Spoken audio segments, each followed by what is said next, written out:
જોડાયેલા છે અને સમય થઈ રહ્યો છે એમની પાસેથી એમના પસંદગીના સ્ટોક જાણવાનો. તો દેવેનજી, આજે તમારી ખાસ ક્યાં પસંદગી છે સ્ટોક સ્પેસિફિક?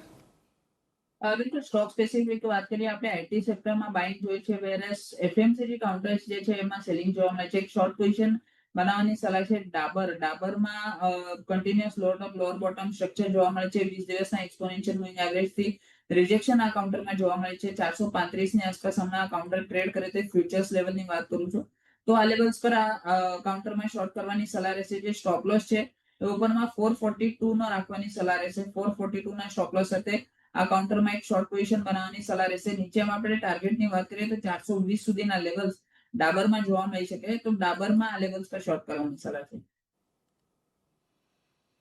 એટલે જુઓ, અહીંયાથી તમને ડાબર પર ખાસ ધ્યાન રાખવાનું છે. એક શોર્ટ કરવાની સલાહ અહીંયાથી બનતી દેખાઈ રહી છે. એટલે અહીંયાથી ઘટાડો આપણને વધે એવી એક અપેક્ષા છે, એટલે એના પર એક ફોકસ રાખતા રહેજો. આજની પસંદગી અહીંયાથી ડાબર તમને બનતી જોવા મળી રહી છે કે જ્યાં આગળ 410 સુધીના પણ લક્ષ્યાંક આપણને આવતા જોવા મળી શકે છે નીચેની બાજુ, એટલે ફોકસ રાખીશું.